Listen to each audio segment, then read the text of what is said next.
paz do Senhor, irmãos. Amém?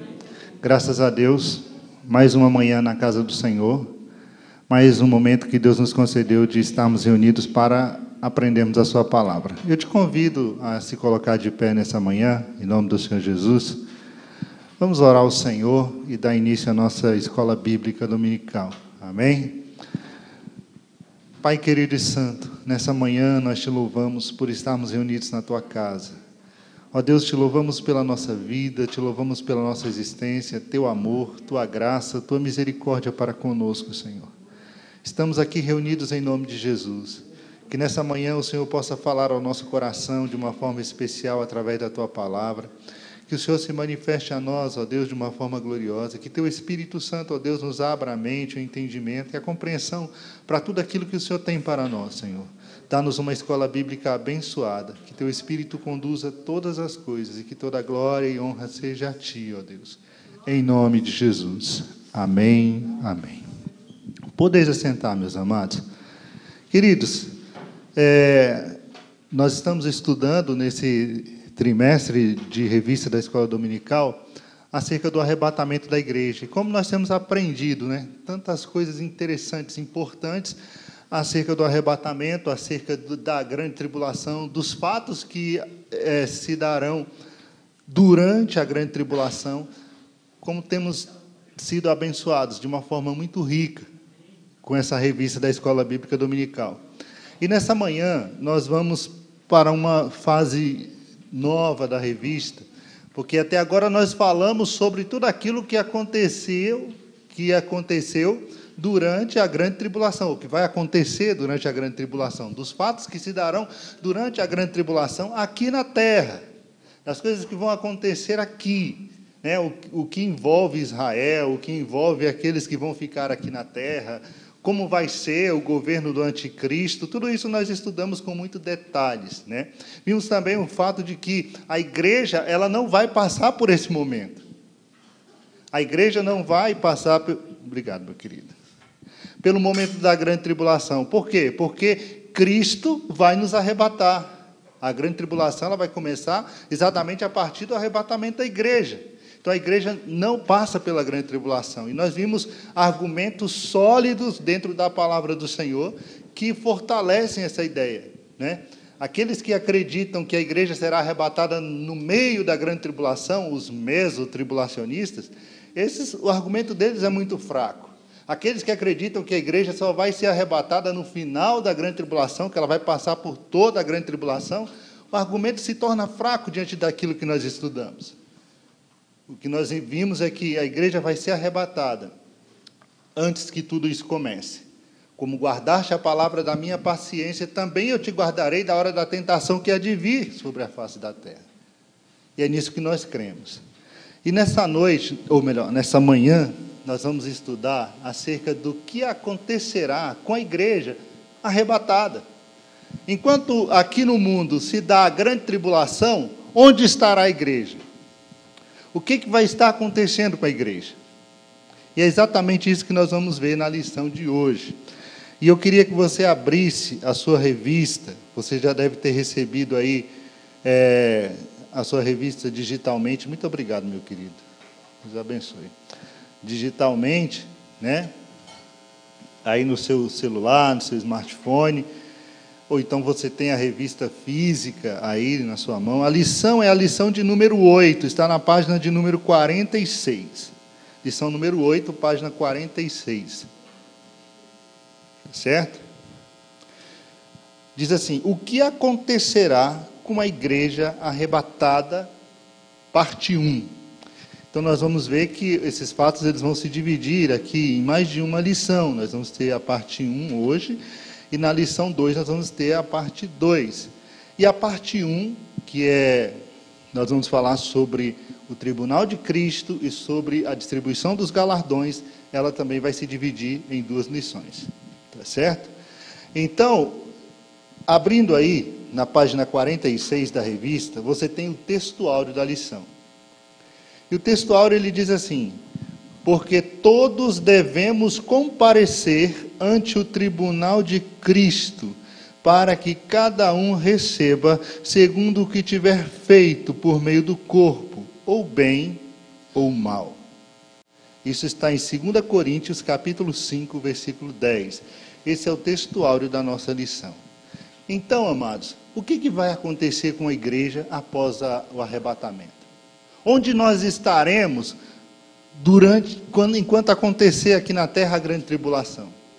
Enquanto aqui na terra o anticristo domina, as coisas estão acontecendo, onde estará a igreja? Que fatos se sucederão ao arrebatamento? A igreja arrebatada, onde ela estará? E é exatamente sobre isso que nós vamos ver. Entendeu? Eu preparei ali um slide só para ficar mais fácil a visualização, e eu comecei aqui com essa figura da linha do tempo, que é uma figura que a gente já tem em mente. Essa figura ela tem um poder de síntese muito grande, porque quando a gente olha para ela, a gente já tem a história ali, né?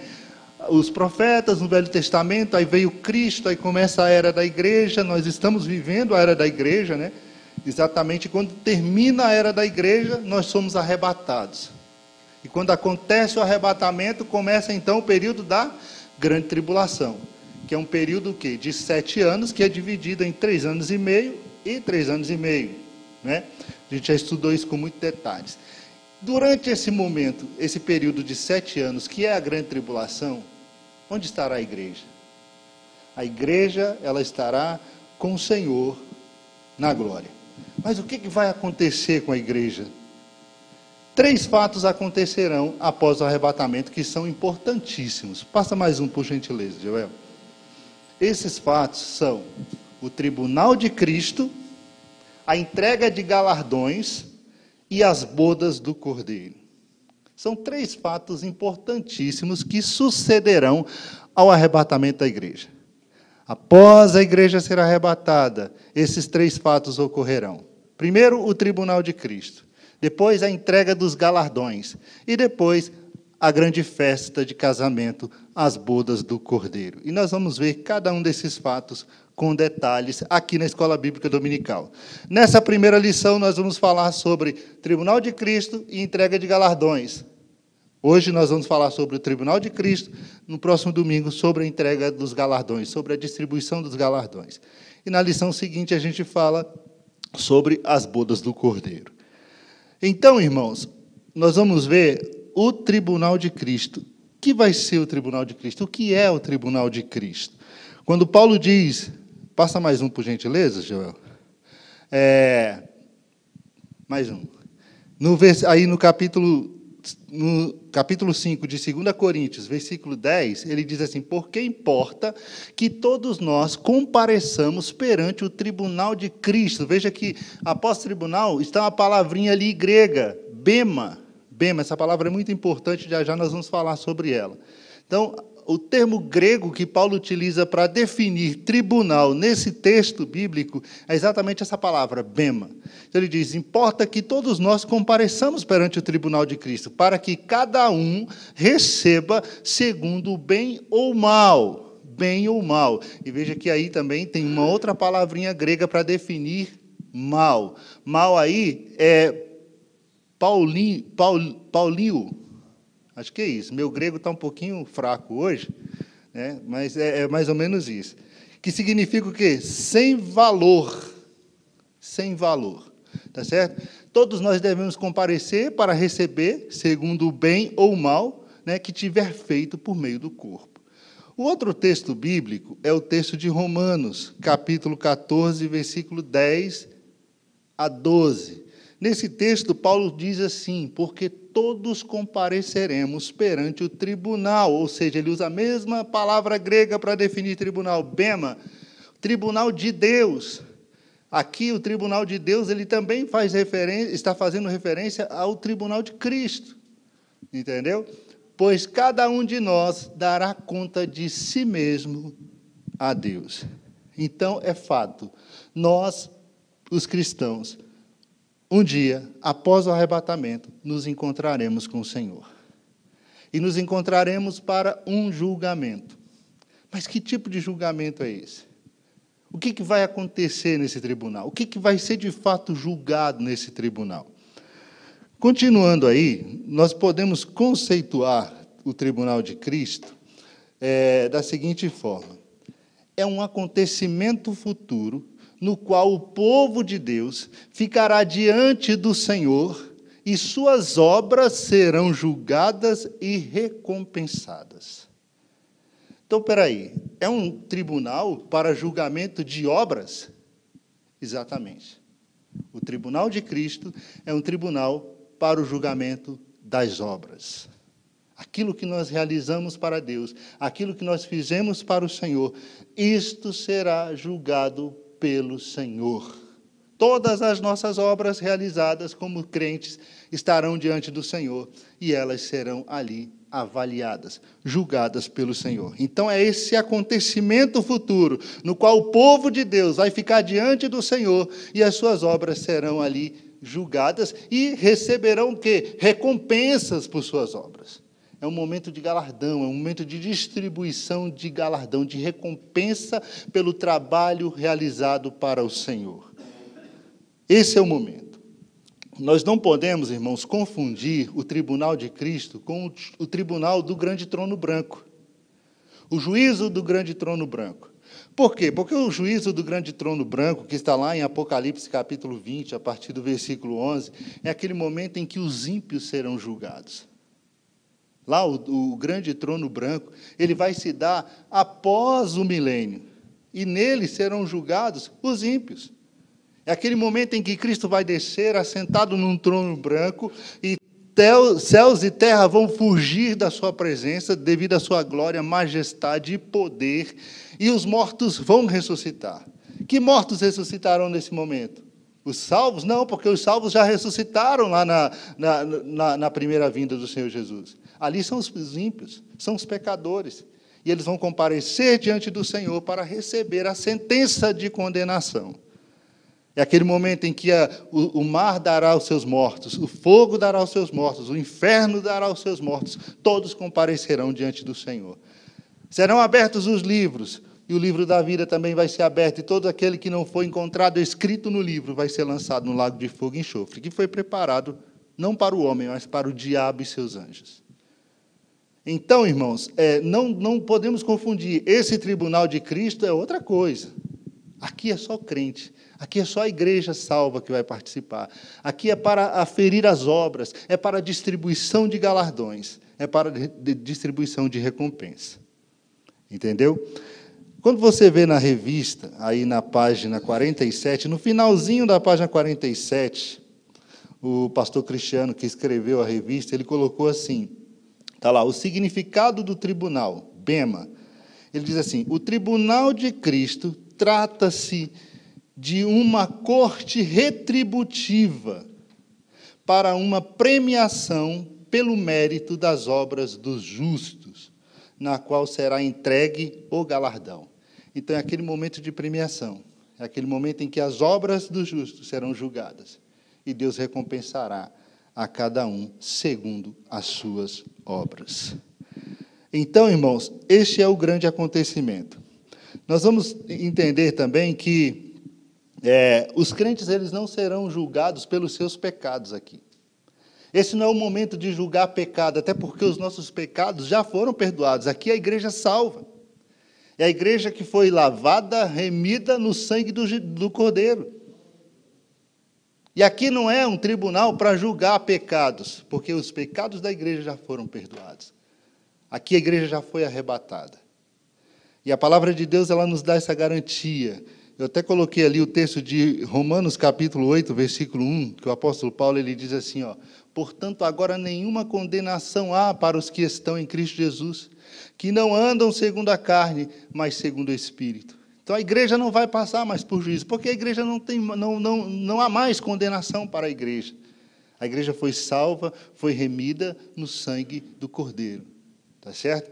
O Evangelho de João, lá no capítulo 5, versículo 24, Jesus disse assim, na verdade vos digo que quem ouve a minha palavra e crê naquele que me enviou tem a vida eterna e não entrará em condenação, mas passou da morte para a vida. Ou seja, para a igreja, para aquele que creu em Jesus, para aquele que aceitou a Cristo como Salvador, não vai haver mais condenação. Então aqui não serão pecados que serão julgados. Aqui, o que vai estar em julgamento são as obras que foram realizadas pelos salvos. Tá certo? Então, não é um lugar para julgamento de pecados. É um lugar para o julgamento das obras. A palavra tribunal na Bíblia, ela aparece de duas formas. Eu até coloquei aqui também. Primeiro é critério, é o grego critério. Paulo usa isso lá em Tiago, quando ele fala que os ricos é que levam os pobres aos tribunais. Então, ela se refere ao local do julgamento, local onde se dá o julgamento, entendeu? Onde o juiz está assentado, onde o juiz exerce a sua função de julgar as causas, entendeu? E também, lá em 1 Coríntios, capítulo 6, Paulo também faz referência a esse tribunal como lugar físico e também como local onde se dá o julgamento das causas, onde o juiz dá a ordem de condenação, dá ali a sua sentença condenatória ou absolutória para aquele que se apresenta diante dele, julga as causas das pessoas. Então, diz assim, critério usado em Tiago, capítulo 2, versículo 6, e em 1 Coríntios 6, 2 a 4, significa instrumento ou meio de pôr à prova ou julgar qualquer coisa. Lei pela qual alguém julga, ou local do julgamento, onde o julgamento é feito. Tribunal de juiz, banca de juízes, isso significa a palavra critério. Consequentemente, a palavra se refere ao padrão ou critério pelo qual o julgamento era dispensado ou ao local onde o julgamento era realizado. Esse é o termo critério. Agora, uma outra palavra que aparece, que define julgamento, é bema. É a palavrinha grega bema. E essa palavra, ela significa exatamente um local elevado cujo o acesso se fazia por degraus. Era tipo uma plataforma, uma tribuna, onde ali se assentava um juiz ou um governador, e desse lugar ele proferia seu discurso ou ele proferia o seu julgamento ali assentado naquela plataforma, naquele lugar elevado. Tá certo? Esse lugar elevado, esse assento elevado, é exatamente o lugar a que Paulo se refere, como o tribunal de Cristo. Né? Tanto em Romanos, no capítulo 14, versículo 10, como em 2 Coríntios, capítulo 5, versículo 10. A estrutura se assemelha a um trono que Herodes construiu no teatro em Cesareia, e a qual ele usava para assistir aos jogos e fazer o discurso ao povo. Então, as cidades gregas, elas eram cheias de anfiteatros e de arenas, onde aconteciam jogos, onde aconteciam as grandes competições. E ali havia um lugar reservado para que o juiz se assentasse. Era um lugar elevado, era um lugar que o acesso se dava através de escadas. Dali ele assistia os jogos, ele contemplava os competidores, e no final da corrida, ou no final da competição, os competidores subiam àquele lugar, àquele pódio, para serem recompensados, para serem coroados pelas vitórias conseguidas nos jogos. Era um lugar reservado. Esse lugar se chamava bema.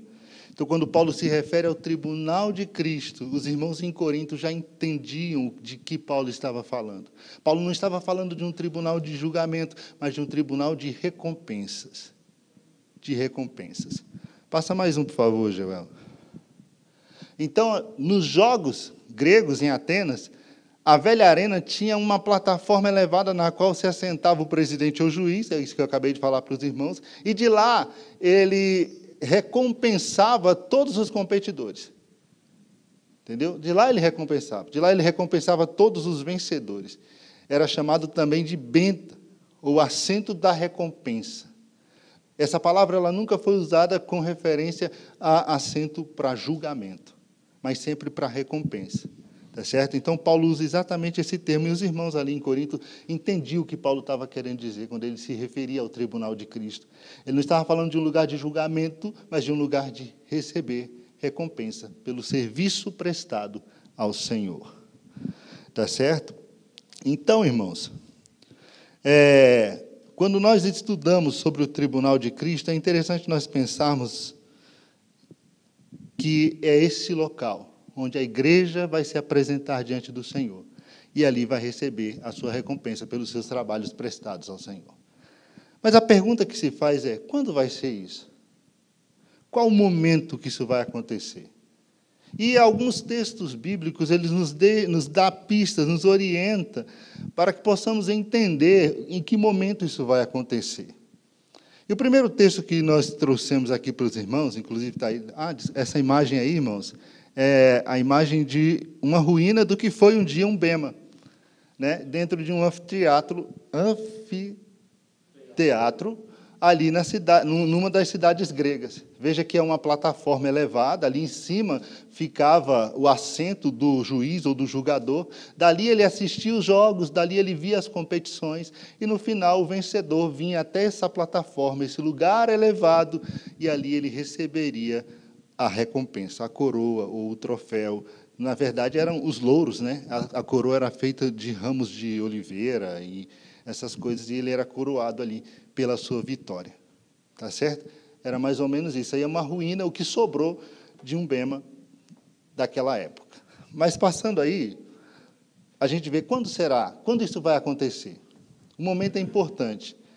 Porque quando a gente lê Lucas capítulo 14, versículo 14, Jesus diz assim: e serás bem-aventurado, porque eles não têm como te recompensar, mas recompensado te será na ressurreição dos justos. Esse texto de Lucas, capítulo 14, Jesus estava na casa de um fariseu. Jesus foi convidado para um jantar na casa de um fariseu, e tinha várias pessoas ali, várias autoridades religiosas, vários fariseus. E Jesus, então, cura um homem que está ali, que era hidrópico, tinha uma doença. Jesus cura aquele homem naquela festa, e Jesus ainda fala para aqueles homens: é lícito curar no sábado? Porque se um animal de vocês cair no buraco, vocês não vão salvar, então eu não posso fazer o bem no sábado? E ali todo mundo fica sem palavras. Jesus fica observando as pessoas que entram naquela festa e vê que elas estão preocupadas em sentar mais perto da mesa, elas querem os melhores lugares. Então Jesus aproveita aquele momento para dar uma lição naquele povo e dizer: olha, quando vocês chegarem numa festa, não vai procurando logo os primeiros lugares, não.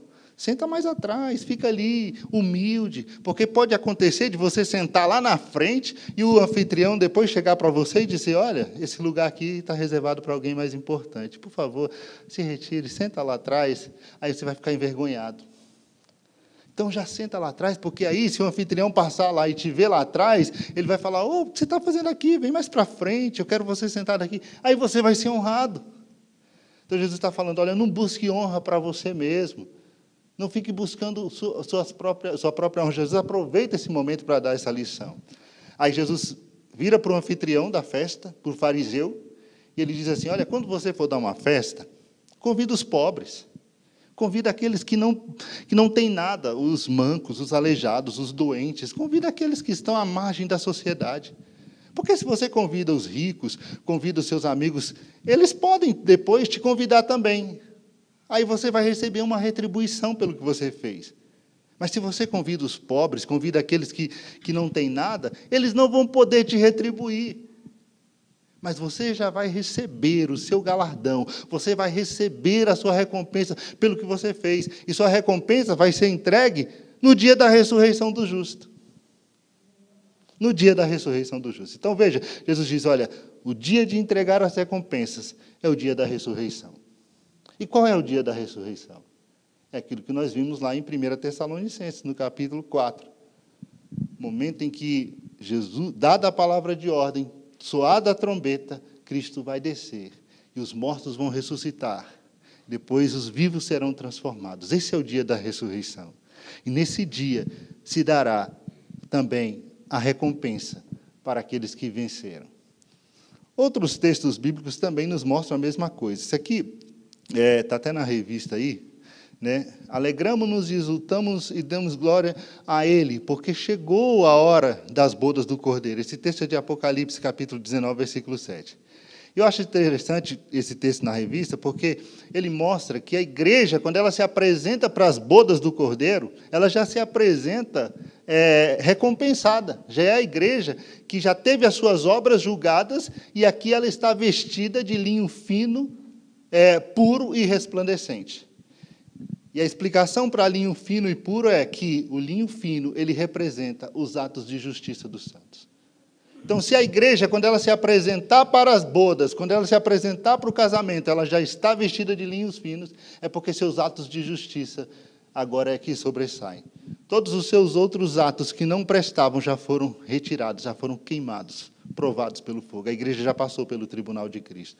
Então, nós entendemos que esse julgamento vai se dar logo após o arrebatamento da igreja. Mais um texto bíblico é o de 1 Coríntios, capítulo 4, versículo 5, que diz assim: portanto, nada julgueis antes do tempo, até que o Senhor venha, o qual também trará à luz as coisas ocultas das trevas, manifestará os desígnios dos corações, então cada um receberá de Deus o louvor. A minha tradução diz: então, nesse momento, quando o Senhor vier, cada um vai receber do Senhor a sua recompensa. Então, é no momento da vinda do Senhor que vai se dar esse julgamento, esse tribunal de Cristo e a distribuição dos galardões. Mais um texto bíblico.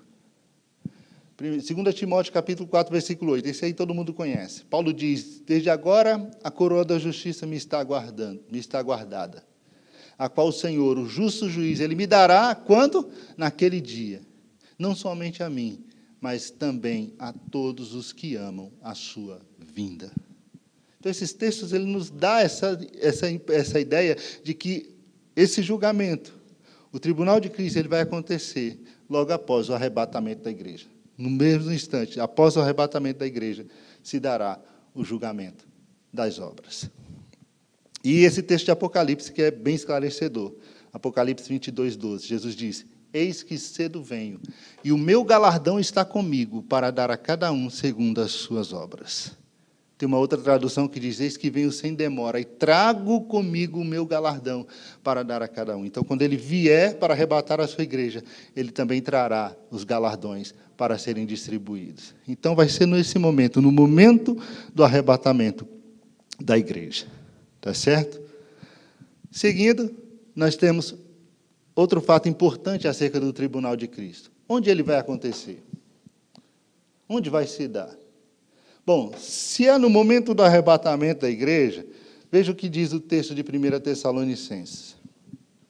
Porque o mesmo Senhor descerá dos céus, com alaridos, com a voz de arcanjo e com a trombeta de Deus. E os que morreram em Cristo, eles ressuscitarão primeiro. Depois nós, os que ficarmos vivos, seremos arrebatados juntamente com eles nas nuvens, a encontrar o Senhor nos ares. E assim estaremos sempre com o Senhor. Então, vai ser exatamente nesse momento do encontro com o Senhor, nas regiões celestiais, quando a igreja se encontra com o Senhor no céu, quando se dá esse momento desse encontro, aí, nesse lugar, lá no céu, se dará a distribuição dos galardões, o julgamento das obras, o tribunal de Cristo. Eu observei o pastor Cristiano na aula de instrução aos professores, ele falou uma coisa muito interessante. Ele falou: olha, eu particularmente penso que vai ser aquele momento glorioso em que a igreja se encontra com o Senhor, os salvos se encontram com Cristo, né? Todo mundo chegando na glória, a igreja arrebatada, os mortos ressuscitados, os vivos que foram transformados. Tem aquele momento, aquele primeiro encontro com o Senhor. Aí aquele momento de festa, de querer ver o Senhor, de querer contemplar o Senhor, de poder ver a face do Senhor Jesus, né? E depois disso, depois de passado esse primeiro momento de alegria, de euforia, né? Então aí Jesus vai se assentar e chamar um por um para o julgamento das obras. Talvez seja assim, né? Talvez o coração do pastor esteja realmente certo nesse aspecto. A Bíblia não traz detalhes sobre como isso vai acontecer, mas ela nos dá essa ideia através desses textos, né? Que vai ser nesse momento que a igreja vai se encontrar com o Senhor. É como você, eu não sei se você já observou, quando a gente assiste a corrida de São Silvestre, né, no final do ano, os corredores vêm, né, naquela angústia, correndo, querendo o prêmio, querendo a vitória, mas tem lá uma linha, que é a linha de chegada, né? Depois que passa aquela faixa, né, é só alegria. Passou aquela faixa, é só alegria, é levantar a mão, é rolar no chão, é deitar, é abrir os braços, é querer ser abraçado. Então, é aquele momento de euforia. E passado aquele momento, vamos para onde? para o pódio, né? Aí são chamados ao pódio, e ali no pódio eles são recompensados, são premiados. Primeiro, segundo, terceiro lugar. Ouro, prata, bronze. Vai ser mais ou menos isso. Paulo, ele assistia aos jogos. Paulo tinha ele gostava dos Jogos Olímpicos. Tanto é que ele, em muitos textos, ele compara a vida cristã aos jogos. A uma luta de boxeadores, a uma corrida. Né? Ele estava sempre fazendo essa relação, porque ele gostava dos jogos. Então, aqui não é diferente. Então, veja que o local vai ser nos ares, quando a igreja se encontra com Cristo, nas regiões celestiais. Dado esse momento de euforia e de alegria pelo encontro com o Senhor, então, vamos ao pódio, vamos ao momento das recompensas, vamos ao momento dos galardões, vamos ao momento do julgamento das obras. Tá certo? Seguindo, então, já vimos quando vai ser, já vimos onde vai ser, agora vamos ver quem é que vai participar desse momento. Primeiro, Jesus Cristo. Ele é o juiz, ele é quem vai julgar. E nós vamos ver daqui a pouquinho porque somente ele pode julgar. Porque somente Jesus pode fazer esse julgamento. Tá certo? Então, ele vai julgar. Veja que Jesus, lá em João, capítulo 5, versículo 22, ele diz assim: porque o Pai a nenhum homem julga, mas confiou ao Filho todo o julgamento. Deus, ele confiou todo o julgamento na mão do Filho. Deus deu a Cristo a honra de julgar a todos. Todos serão julgados pelo Senhor. Nós, a igreja, para recebermos os galardões, e os ímpios, para receberem a condenação. Todos serão julgados pelo Senhor. Porque Deus deu a ele essa autoridade. O Pai concedeu ao Filho esse poder. Tá certo? E quem mais vai participar, então, desse julgamento, além de Cristo? Os salvos em Cristo Jesus. E aqui é importante nós pensarmos, irmãos, que esse tribunal é só para crentes. Aqui não tem ímpio, aqui não tem pecadores.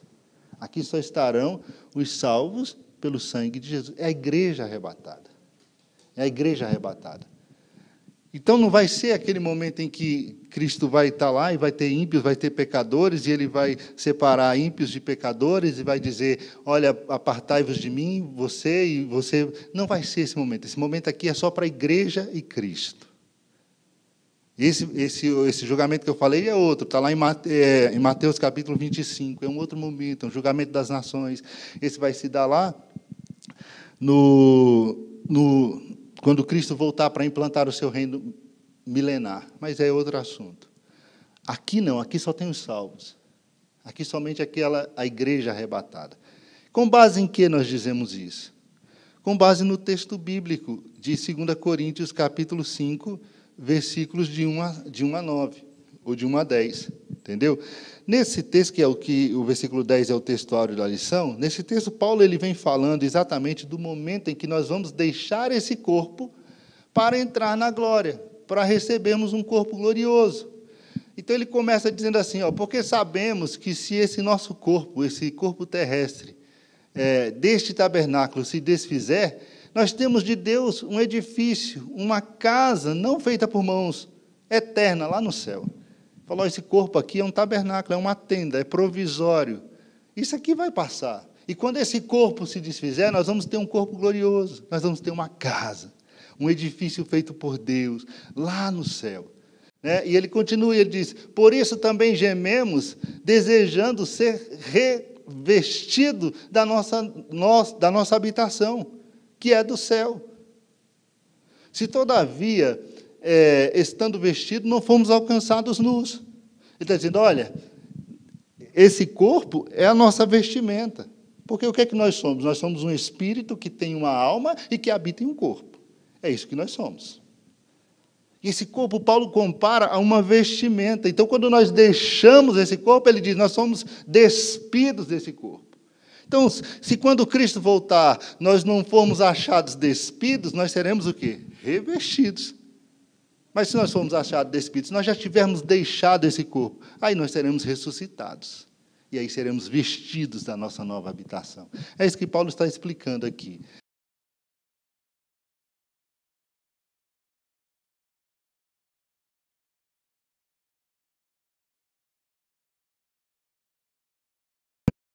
Veja o que diz o versículo de número 4. Porque também nós, os que estamos neste tabernáculo, gememos carregados, não porque queremos ser despidos, mas revestidos para que o mortal seja absolvido pela vida. Paulo está dizendo, olha, nós desejamos que esse corpo mortal seja um dia transformado, seja revestido da sua nova habitação. Versículo 5 ele diz assim, ora, quem para isso nos predestinou foi Deus, o qual nos deu também o penhor do Espírito. Por isso estamos sempre de bom ânimo, sabendo que enquanto estamos no corpo, vivemos ausentes do Senhor. Porque andamos por fé e não por vista. Mas temos confiança e desejamos deixar este corpo e habitar com o Senhor. De quem Paulo está falando aqui? Dos salvos. Quem são aqueles que desejam deixar esse corpo para habitar com o Senhor? São os crentes. Aí o versículo 9. Porque muito desejamos também ser agradáveis, quer presentes, quer ausentes. Aí vem o versículo 10, que é o versículo do textuário da nossa lição. E nesse versículo Paulo diz, porque todos devemos comparecer ante o tribunal de Cristo, para que cada um receba segundo o que tiver feito por meio do corpo, ou bem ou mal. Quem são esses todos que deverão comparecer perante o tribunal de Cristo? São exatamente essas pessoas que Paulo vem descrevendo desde o versículo 1. Né? São aqueles que desejam o corpo glorioso, que desejam estar com o Senhor. Veja o que diz aí na sua revista, na página 50. Abra aí na sua revista, página 50, no ponto 2.4. Página 50 fica no início da página aí, ponto 2.4. Diz assim o escritor da revista, os participantes do Tribunal de Cristo. Pouca dúvida deve haver de que o Tribunal de Cristo está relacionado apenas aos crentes.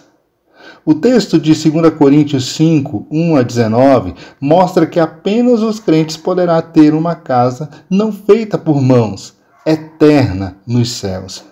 Apenas os crentes poderiam experimentar mortalidade absolvida pela vida. Quem mais poderia experimentar isso, senão aqueles que foram salvos em Cristo Jesus? Apenas um crente poderia experimentar o trabalho de Deus que nos preparou para isso, outorgando-nos o penhor do Espírito. Quem aqui tem o penhor do Espírito? Os crentes em Cristo Jesus. Apenas um crente poderia ter a confiança de que, enquanto no corpo estamos ausentes do Senhor, apenas um crente poderia andar por fé e não pelo que vemos. Então, irmãos, fica muito claro, à luz desse texto de 2 Coríntios capítulo 5, de que somente os salvos em Cristo vão participar desse momento. Somente eles serão julgados no tribunal de Cristo. Então, irmãos, nós já vimos quando será esse julgamento. Já vimos que vai ser logo após o arrebatamento da igreja. Nós já vimos onde será realizado esse julgamento, esse tribunal de Cristo, o bema de Cristo. Nós já vimos que vai ser nos ares, nas regiões celestiais, vai ser lá no céu, com a igreja arrebatada. E nós já vimos agora quem vai participar desse momento. O Senhor Jesus, que é o juiz, e a igreja, que vai ter as suas obras julgadas nesse tribunal. Agora nós vamos ver quais são as bases, quais são os critérios que Cristo vai utilizar para julgar as nossas obras, para realizar esse julgamento. Quais serão as bases? Quais serão os critérios? Primeiro, nós temos que observar que 2 critérios serão avaliados. Primeiro, o caráter e depois a motivação. Caráter e motivação. Vale ainda lembrar que nesse julgamento não estamos sendo julgados por causa dos nossos pecados. Aqui a igreja salva já está com o Senhor. O que está sendo julgado aqui são as minhas obras, as suas obras, aquilo que eu fiz para o Senhor, aquilo que você realizou na obra do Senhor. São as nossas obras que estão sendo colocadas diante de Cristo para serem julgadas. E Cristo vai analisar exatamente o caráter destas obras e as motivações que nos levaram à realização delas. Quanto ao caráter de nossas obras, o que vai ser avaliado é exatamente a qualidade do serviço que nós prestamos para o Senhor. E nós dizemos isso com base no texto de 1 Coríntios, capítulo 3, do versículo 9 ao versículo 15. Esse texto está aí na página 47 da sua lição, mas nós vamos lê-lo aqui. Abra sua Bíblia, 1 Coríntios capítulo 3, nós vamos ler do versículo 9 ao versículo 15. Veja o que diz a palavra do Senhor. 1 Coríntios 3, de 9 a 15. Capítulo 3, versículo 9 diz assim: Porque nós somos colaboradores de Deus, vós sois lavoura de Deus, edifício de Deus. Segundo a graça de Deus que me foi outorgada, eu, como prudente construtor, lancei o alicerce, e outro está edificando sobre ele. Entretanto, reflita bem cada um como constrói. Porque ninguém pode colocar outro fundamento além do que está posto, o qual é Jesus Cristo. Se alguma pessoa edifica sobre este alicerce, utilizando ouro, prata, pedras preciosas, madeira, feno ou palha, sua obra será manifesta, porquanto o dia a luz, pois será revelada pelo fogo, que provará a qualidade da obra de cada um. Se a obra que alguém construiu permanecer, este receberá sua recompensa. Se a obra de alguém se queimar, este sofrerá prejuízo, ainda assim será salvo, como alguém que escapa por entre as chamas do fogo. É interessante nós observarmos que na igreja de Corinto havia uma discussão entre aqueles irmãos, uma confusão. Uns diziam eu sou de Paulo, outros diziam eu sou de Apolo, e aquela confusão. E Paulo então chega para resolver esse problema. Paulo olha para eles e diz: olha, vocês ainda são meninos espirituais. Eu queria falar para vocês coisas mais robustas acerca do reino de Deus, mas eu não posso porque vocês ainda são crianças. Vocês não cresceram, ainda continuam infantis espiritualmente. Tanto é que há brigas, há confusões no meio de vocês são carnais. Aí Paulo então começa a esclarecer que não deve haver esse tipo de confusão no meio deles. Olha o que ele diz no versículo 5. Quem é, portanto, Apolo e quem é Paulo? Servos por intermédio dos quais viestes a crer.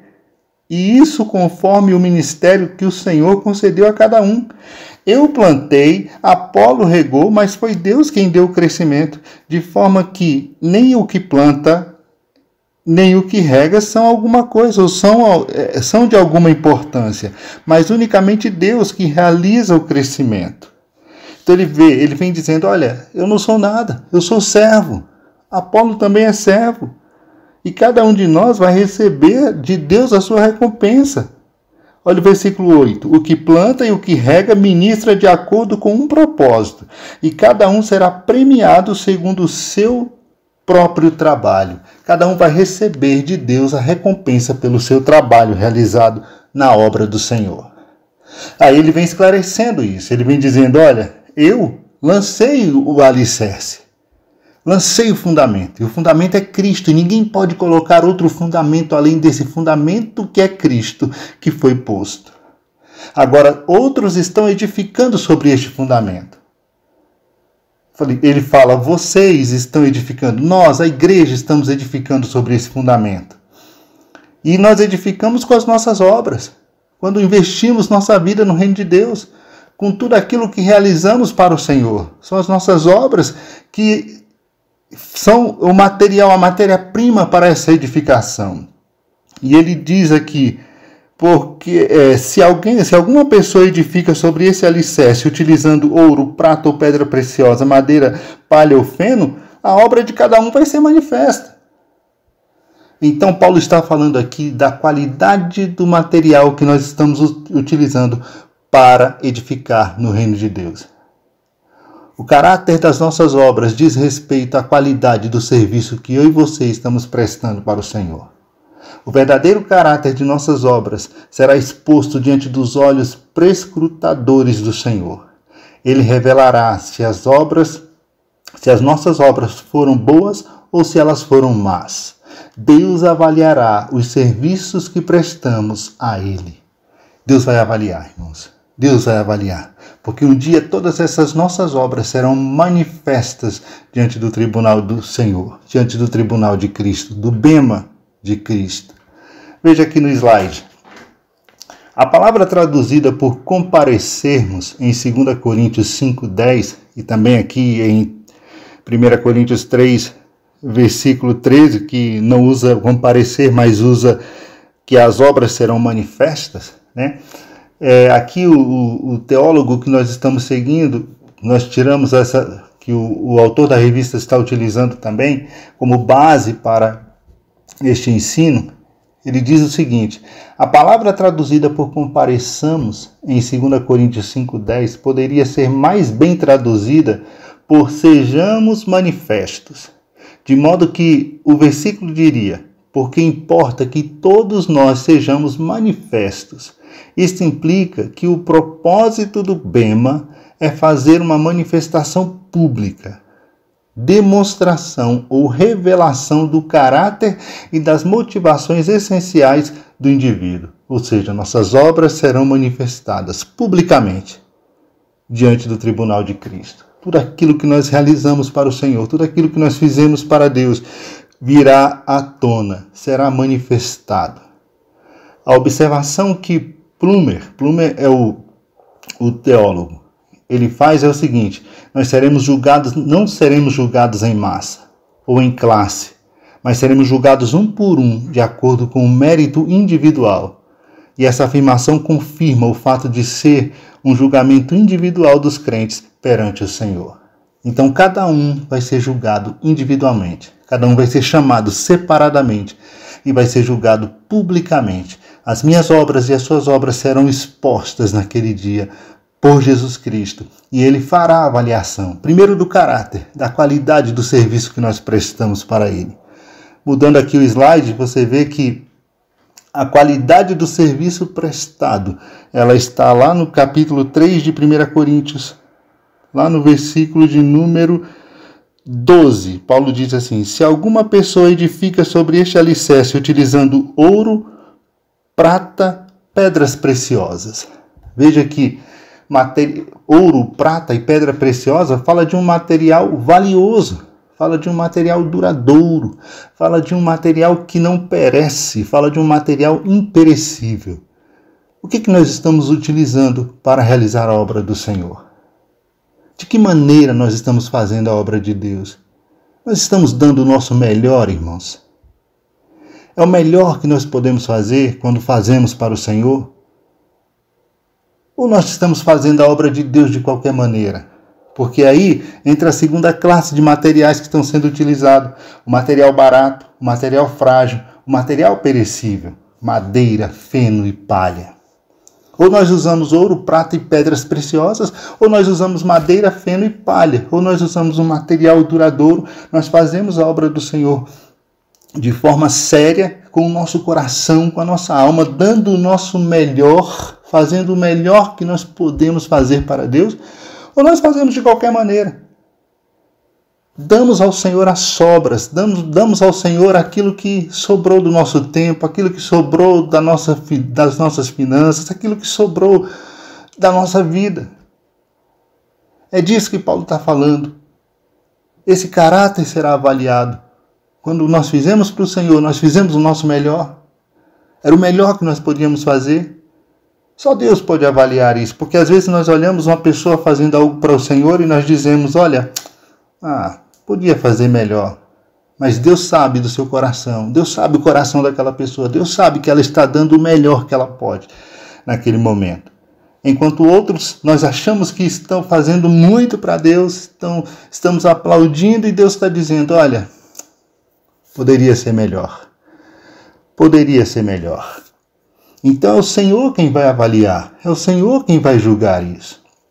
Eu gosto muito deste versículo de Eclesiastes, capítulo 9, versículo 10. Veja aí na tela.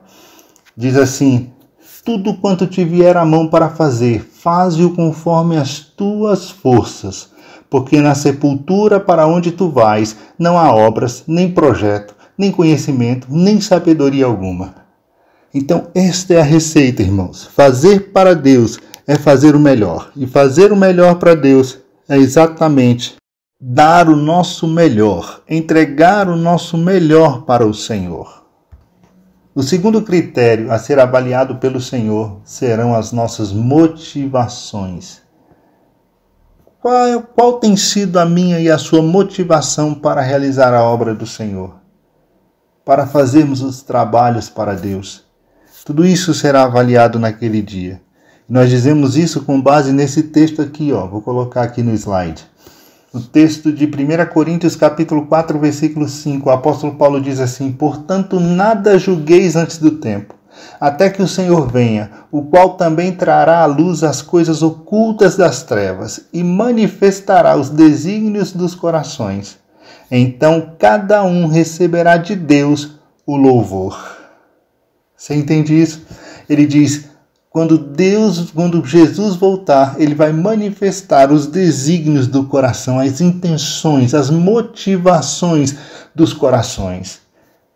É o que o teólogo William Keller diz. Ele diz assim: é para a glória divina que todo trabalho feito pelo homem deverá aparecer como realmente é perante aquele que é ordenado por Deus como juiz dos mortos e dos vivos. Nosso trabalho vai aparecer exatamente da forma como nós fizemos.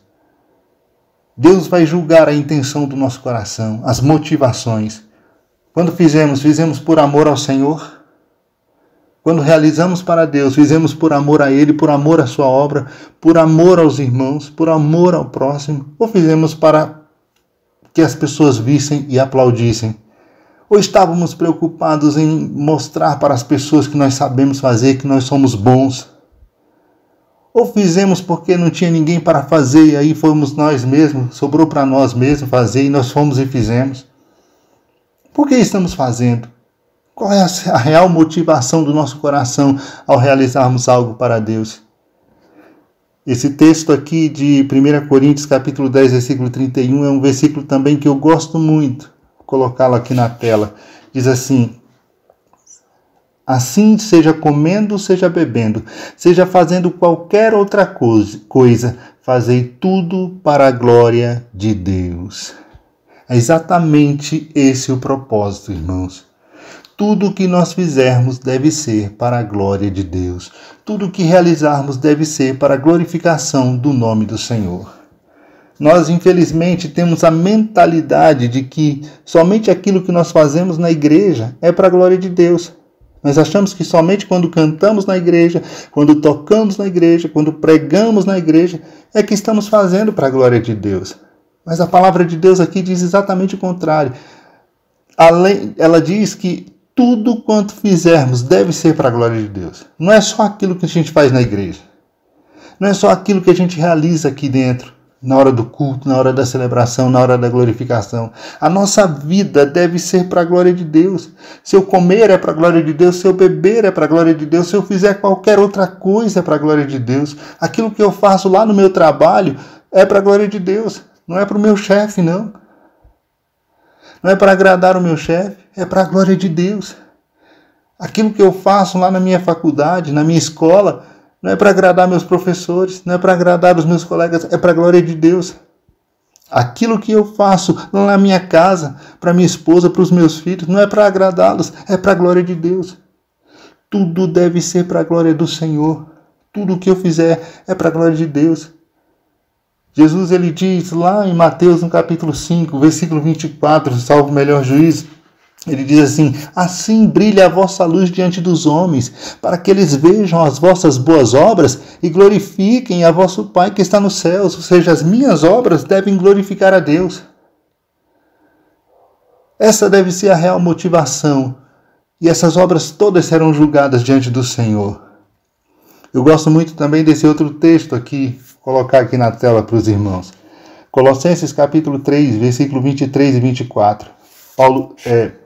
Paulo diz assim: e tudo quanto fizerdes, fazei-o de todo o coração, como ao Senhor e não aos homens, sabendo que recebereis do Senhor o galardão da herança, porque a Cristo o Senhor servis. Paulo está dizendo, é a Cristo que vocês estão servindo. Então tudo o que vocês fizerem, faça de coração. Tudo que vocês realizarem, faça, porque vocês não estão fazendo para os homens, vocês estão fazendo para Deus. É assim deve ser a vida do cristão, irmãos. Viver para Deus, viver para a glória de Deus. Fomos salvos para viver para a glória de Deus e, portanto, tudo que nós fizermos deve glorificá-lo. Isso é ser verdadeiro adorador. Isso é ser verdadeiro adorador. Ser verdadeiro adorador é um estilo de vida. Viver uma vida de adoração a Deus. E viver uma vida de adoração é exatamente isso, você viver para a glória de Deus. Tudo que nós fizermos deve glorificar, deve exaltar o nome santo do Senhor. Portanto, eu devo ter, irmãos, a mentalidade e entender que aquilo que é para a glória de Deus é feito conforme a sua palavra. É aquilo que é realizado de acordo com a sua palavra. São as boas obras para as quais o Senhor preparou para que nós pudéssemos andar nelas. Se nós vivermos de acordo com a palavra do Senhor, nós vamos viver para a glória de Deus. O apóstolo Paulo, em Filipenses, lá no capítulo 2, versículos 3 e 4, vou colocar aqui na tela para os irmãos, diz assim: nada façais por contenda ou por vanglória, mas por humildade. Cada um considere os outros superiores a si mesmo. Não atentes cada um para o que é propriamente seu, mas cada qual também para o que é dos outros. Então é assim. Ele que conhece a intenção do nosso coração, ele pode nos julgar.